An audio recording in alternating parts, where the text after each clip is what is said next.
Fair river, in thy bright clear flow of crystal wandering water, thou art an emblem of the glow of beauty, the unhidden heart, the playful mazeness of art in old Alberto's daughter. But when within thy wave she looks, which glistens then and trembles, why then, the prettiest of brooks, her worshipper resembles. For in my heart, as in thy stream, her image deeply lies, the heart which trembles at the beam of her soul-searching eyes. In the greenest of our valleys, by good angels tenanted, once a fair and stately palace, radiant palace, reared its head. In the monarch thought's dominion it stood there. Never seraph spread a pinion over fabric half so fair. Banners yellow, glorious, golden, on its roof did float and flow. This, all this, was in the olden time long ago. And every gentle air that dallied in that sweet day along the ramparts plumed and pallid, a winged odor went away. Wanderers in that happy valley through two luminous windows saw spirits moving musically to a lute's well-tuned law, round about a throne where sitting Porphyrogene, in state his glory well befitting, the ruler of the realm was seen, and all with pearl and ruby glowing was the fair palace door, through which came flowing, flowing, flowing, and sparkling evermore a troop of echoes, whose sweet duty was but to sing, in voices of surpassing beauty, the wit and wisdom of their king. But evil things, in robes of sorrow, assailed the monarch's high estate. Ah, let us mourn, for never morrow shall dawn upon him desolate, and round about his home the glory that blushed and bloomed is but a dim remembered story of the old time entombed. And travelers now within that valley through the red litten windows see vast forms that move fantastically to a discordant melody, while like a ghastly rapid river through the pale door a hideous throng rush out forever, and laugh, but smile no more. Thy soul shall find itself alone, mid dark thoughts of the grey tombstone, not one of all the crowd to pry into thine hour of secrecy. Be silent in that solitude, which is not loneliness, for then the spirits of the dead who stood in life before thee are again in death around thee, and their will shall overshadow thee. Be still, the night though clear shall frown, and the stars shall look not down from their high thrones in the heaven with light like hope to mortals given, but their red orbs without beam to thy weariness shall seem as a burning and a fever which would cling to thee forever. Now are thoughts thou shalt not banish, now are visions ne'er to vanish. From thy spirit shall thy pass, no more like dewdrop from the grass. The breeze, the breath of God, is still, and the mist upon the hill, shadowy, shadowy, yet unbroken, is a symbol and a token, how it hangs upon the trees, a mystery of mysteries. From childhood's hour I have not been. As others were, I have not seen. As others saw, I could not bring my passions from a common spring. From the same source I have not taken. My sorrow I could not awaken. My heart to joy at the same tone, and all I'd loved alone. Then in my childhood, in the dawn of a most stormy life was drawn. From every depth of good and ill, the mystery which binds me still. From the torrent or the fountain, from the red cliff of the mountain, from the sun that round me rolled in its autumn tint of gold, from the lightning in the sky as it passed me flying by, from the thunder and the storm, and the cloud that took the form, when the rest of heaven was blue, of a demon in my view. Once it smiled a silent dell, where the people did not dwell.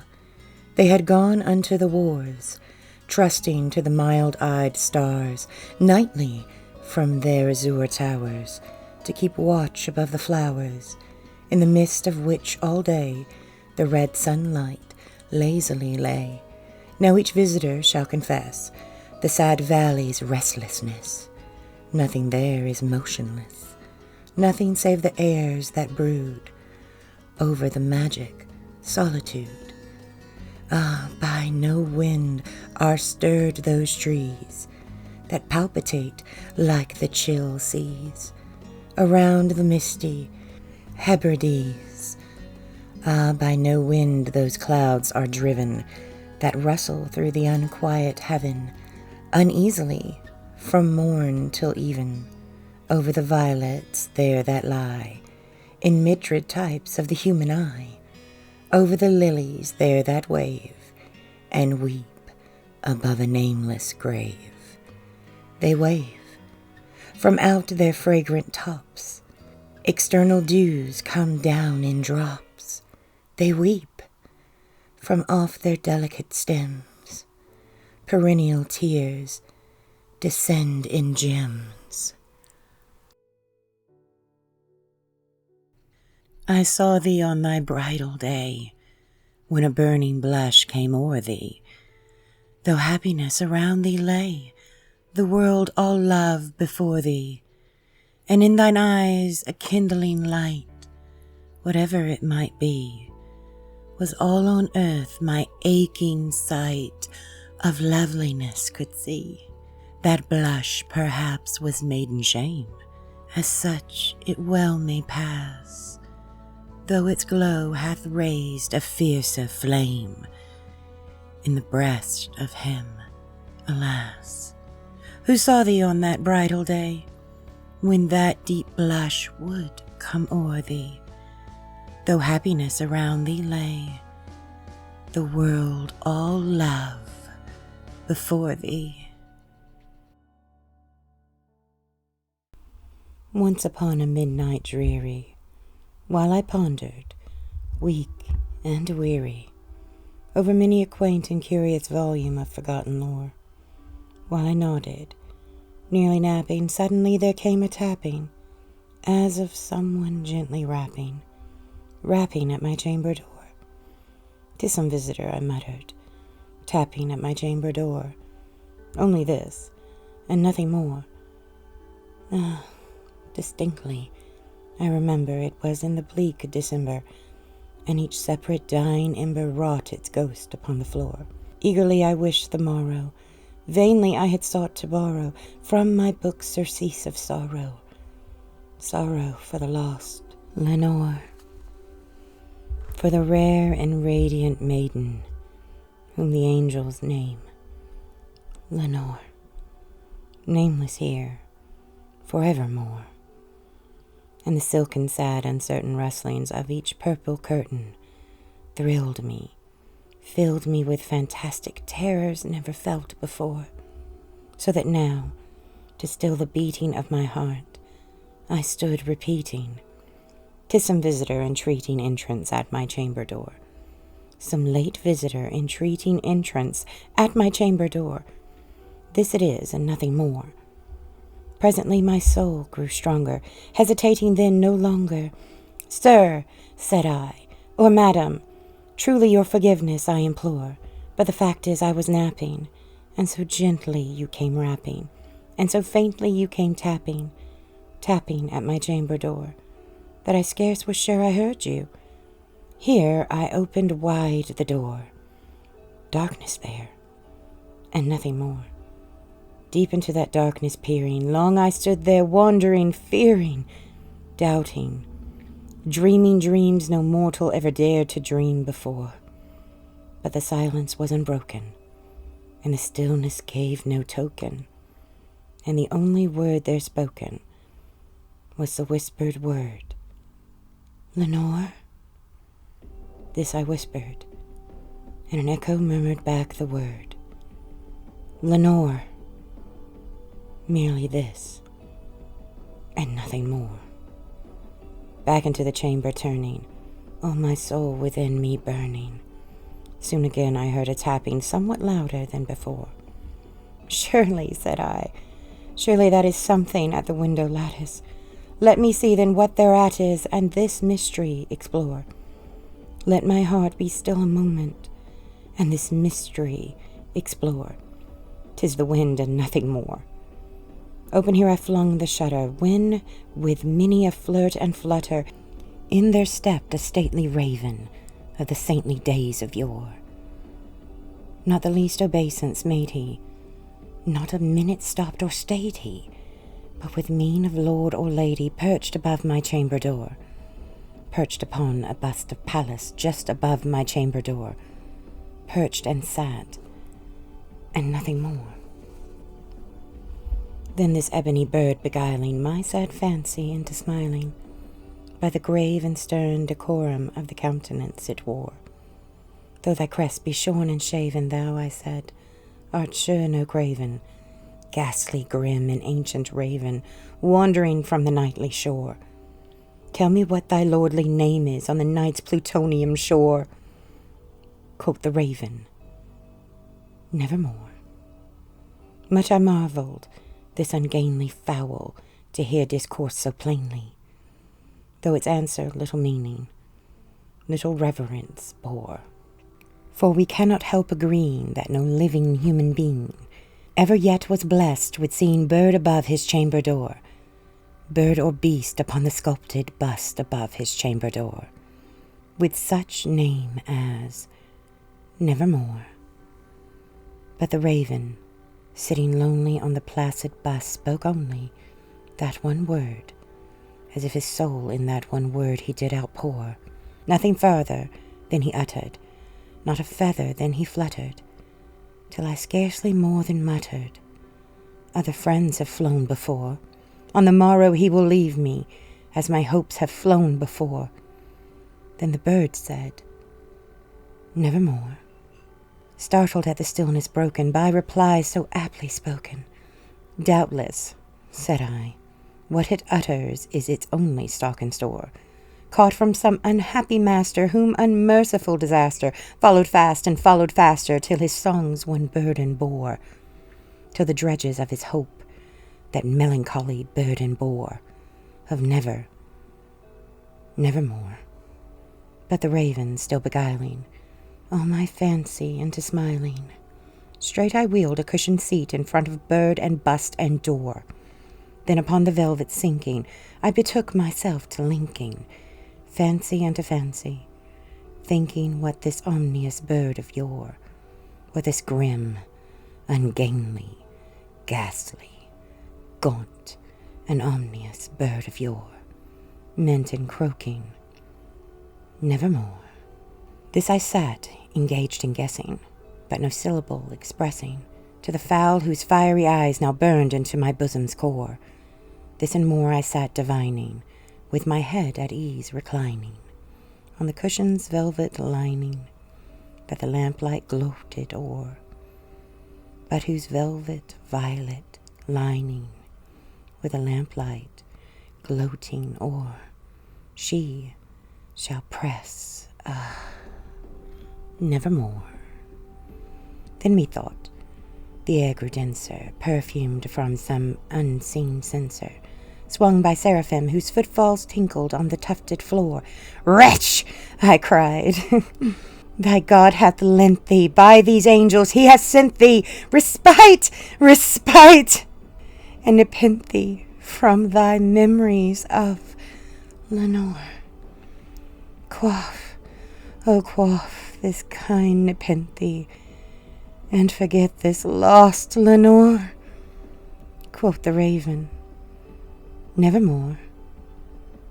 "Prophet," said I, "thing of evil, prophet still, if bird or devil, whether tempter sent, or whether tempest tossed thee here ashore, desolate yet all undaunted, on this desert land enchanted, on this home by horror haunted, tell me truly, I implore, is there balm in Gilead? Tell me, I implore." Quoth the raven, "Nevermore." "Prophet," said I, "thing of evil, prophet still, if bird or devil, by that heaven that bends above us, by that God we both adore, tell this soul with sorrow laden if within this distant Aidenn is still clasp a sainted maiden whom the angels name Lenore. Clasp a rare and radiant maiden whom the angels name Lenore." Quoth the raven, "Nevermore. Be that word our sign of parting, bird or fiend," I shrieked, upstarting. "Get thee back into the tempest and the night's plutonium shore. Leave no black plume as a token of that lie thy soul hath spoken. Leave my loneliness unbroken. Quit the bust above my door. Take thy beak from out my heart, and take thy form from off my door." Quoth the raven, "Nevermore." And the raven, never flitting, still is sitting on the placid bust of Pallas, just above my chamber door.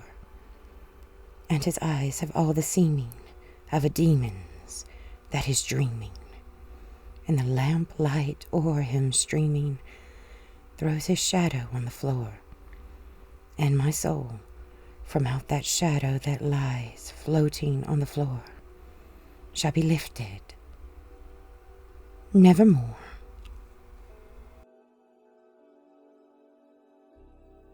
The happiest day, the happiest hour, my seared and blighted heart hath known, the highest hope of pride and power, I feel hath flown.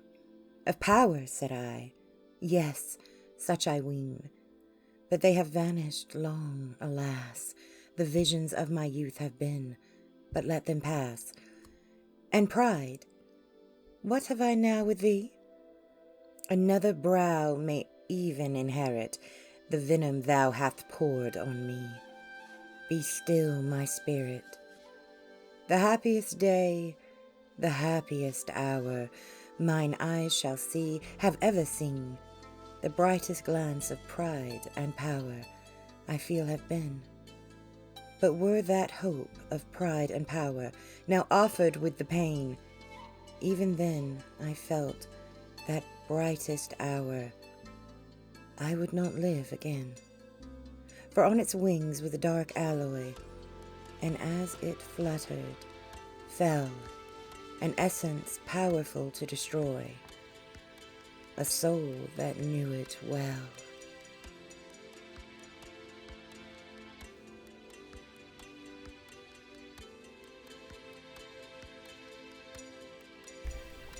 By a route obscure and lonely, haunted by ill angels only, where an eidolon named Night on a black throne reigns upright, I have reached these lands but newly, from an ultimate dim Thule, from a wild, weird clime that lieth sublime, out of space, out of time.